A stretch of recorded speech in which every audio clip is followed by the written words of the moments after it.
ഇവിടിപ്പോ ചോദിക്കാനും പറയാനും അധികാരമുള്ള ആള് ഞാൻ തന്നെയാ. ആ സ്ഥാനത്തിന് അർഹത ചോദിച്ച് ആരും വരണ്ട.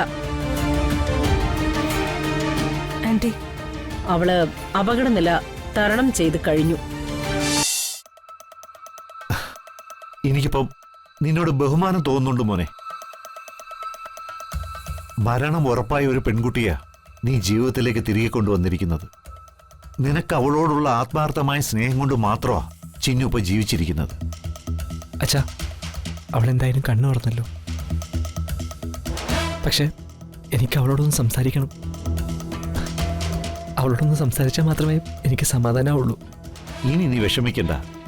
അവള് കണ്ണു തുറന്ന സ്ഥിതിക്ക് അവൾ ഇനി സാധാരണ നിലയിലാവും.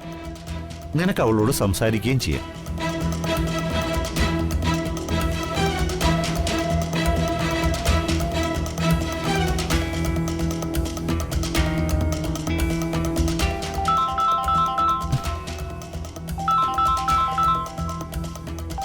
അമ്മേ, അമ്മേ. ചിന്നു കണ്ണു തുറന്നല്ലോ അല്ലേ? ചിന്നു രക്ഷപ്പെട്ടമ്മേ. നാണം ഉണ്ടോടാ നിനക്കിത് എന്നോട് പറയാൻ? എന്തായാലും അവള് കണ്ണു തുറന്ന നിലയ്ക്ക് നീ ഇനി അവിടെ തപസിരിക്കേണ്ട കാര്യമില്ല. ഇനി ഒരു നിമിഷം നീ ഹോസ്പിറ്റലിൽ നിൽക്കേണ്ട കാര്യമില്ല. പെട്ടെന്ന് ഇങ്ങോട്ട് വരണം. പക്ഷെ അമ്മേ. ഒരു പക്ഷേയുമില്ല, ഉടനെ ഇവിടെ വരണം. അല്ലമ്മേ.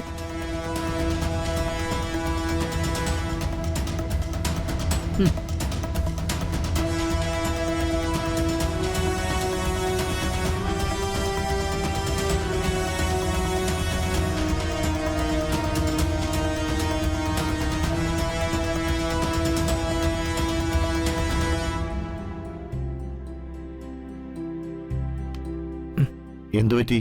നിന്റെ അമ്മ വീണ്ടും തുടങ്ങിയോ? നല്ല ദേഷ്യത്തില അമ്മ. ചിന്നിനോടൊന്ന് സംസാരിച്ചിട്ട് വരാന്ന് പറഞ്ഞപ്പോ അതിന്റെ ആവശ്യമില്ലെന്നും ഉടനെ ചെല്ലാനും പറഞ്ഞു. നീ ഇനി അവളെ വെറുതെ ഭ്രാന്ത് പിടിപ്പിക്കണ്ട. നീ വയ്ക്കോ, ഇവിടെ ഞങ്ങളൊക്കെ ഉണ്ടല്ലോ.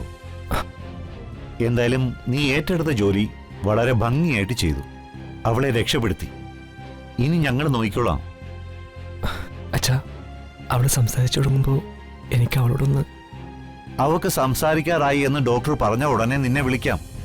അപ്പൊ നീ വന്നാ മതി. അതിന്റെ പേരിൽ വെറുതെ രമയെ പിണക്കണ്ട. നീ ചെല്ലു മോനെ, ചെല്ല്.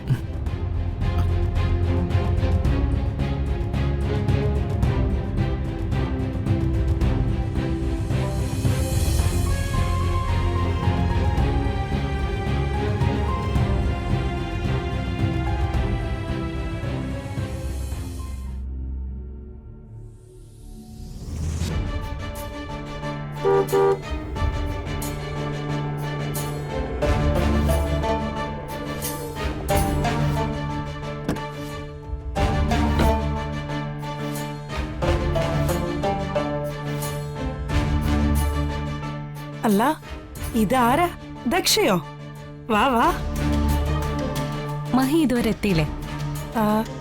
മഹി അവന്റെ പ്രാണനായ വേലക്കാരിക്ക് കാവലിരിക്കല്ലേ. അവള് തലപൊക്കുമ്പോ അവനിങ്ങ് വരുമായിരിക്കും. മഹി ഇപ്പൊ എത്തുമെന്ന് നിങ്ങളാരും വിളിച്ച് ചോദിച്ചില്ലേ?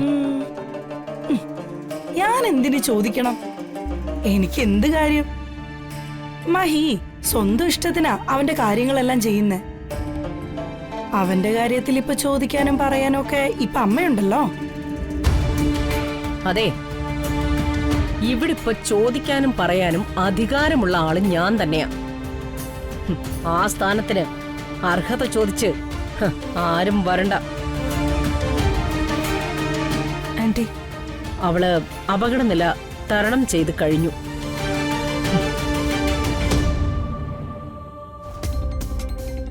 ചിന്നു അപകടനില തരണം ചെയ്തെന്നോ? അപ്പ നശിച്ചവൾക്ക് മരണോ ഇല്ലേ? മഹി ഇപ്പോഴും ഹോസ്പിറ്റലിൽ തന്നെയാണല്ലേ? സ്വന്തം ഭാര്യ ഇതുപോലെ ഹോസ്പിറ്റലൈസ്ഡ് ആയ പോലും ഒരു ഭർത്താവും ഇങ്ങനെ കാവല് നിൽക്കില്ല. അതുപോലായിരുന്നു മഹി അവിടെ. ഈ പറഞ്ഞത് ഞാനല്ല, കോളേജിലെ എന്റെ ഫ്രണ്ട്സാ. ഞാൻ വെറും ഒരു നോക്കുകുത്തി. ഇത്രയും നേരം ഞാൻ ഹോസ്പിറ്റലിൽ ഉണ്ടായിട്ട് പോലും എന്നോട് മഹി ഒരു വാക്ക് പോലും സംസാരിച്ചിട്ടില്ല. ഞാൻ അവിടെ ഇത്രയും നേരം കൂട്ടുനിന്നത് മഹിക്ക് ധൈര്യം കൊടുക്കാൻ വേണ്ടിയല്ലേ?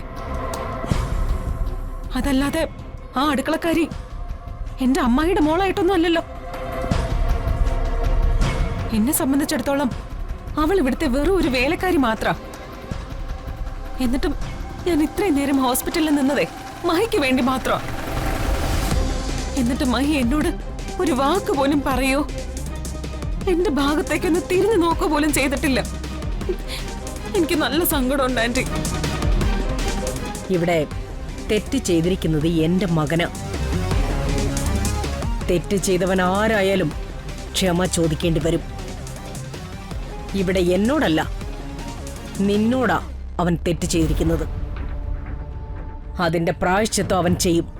മഹി ഇനി എന്ത് ചെയ്താലും ഇപ്പൊ ചെയ്തതിന്റെ വേദന എന്റെ മനസ്സിൽ എന്നും ഉണ്ടാവും.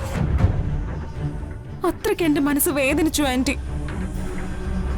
മോളെ, അവനോടൊപ്പം നാടകത്തിൽ അഭിനയിക്കുമ്പോഴാണല്ലോ അവൾക്ക് ഈ ആപത്ത് വന്നത്. അതിന്റെ സിമ്പതിയായിരിക്കും. ആ, മോൾ അക്കാര്യം അങ്ങ് മറന്നേക്ക്. പഴയതെല്ലാം മനസ്സിൽ വെച്ചുകൊണ്ട് ജീവിതം മുന്നോട്ട് കൊണ്ടുപോകാൻ സാധിക്കില്ല മോളെ. ഇനി അവന്റെ ഭാഗത്തു നിന്നും ഇങ്ങനെ ഒരു തെറ്റുണ്ടാവില്ല.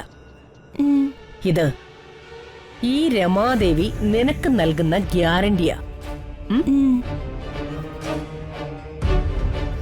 ഞാൻ മഹിയോട് വരാൻ പറഞ്ഞിട്ടുണ്ട്. അവൻ ഇപ്പൊ ഇങ്ങോട്ട് വരും. ഇന്ന് എല്ലാ കാര്യങ്ങൾക്കും ഒരു തീരുമാനം ഉണ്ടാവും. എന്ത് തീരുമാനം? അർജുന്റെ കാര്യത്തിലും ഇവിടെ ചില കാര്യങ്ങൾ തീരുമാനിക്കേണ്ടി വന്നല്ലോ. ആ തീരുമാനത്തിന്റെ അനന്തരഫലമാണല്ലോ ഇപ്പൊ എന്റെ മോൾ ഇവിടെ ഇങ്ങനെ നിന്നു പോകേണ്ടി വന്നതും അവളുടെ സ്ഥാനത്ത് വേറൊരുത്തി കയറി വന്നതും.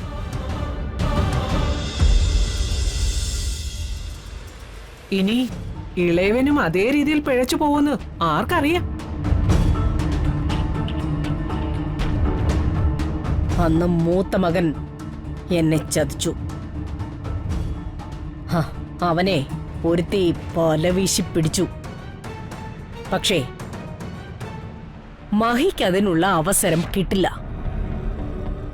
എന്റെ മഹി എന്റെ കൈവിട്ടു പോകാൻ ഞാൻ ഒരിക്കലും സമ്മതിക്കില്ല. ഇത് ഈ രമാദേവിയുടെ തീരുമാനമാ, ഉറച്ച തീരുമാനം. എന്റെ മരുമകൾ നീയാ. അത് ഇന്നും മഹി തിരിച്ചറിയും.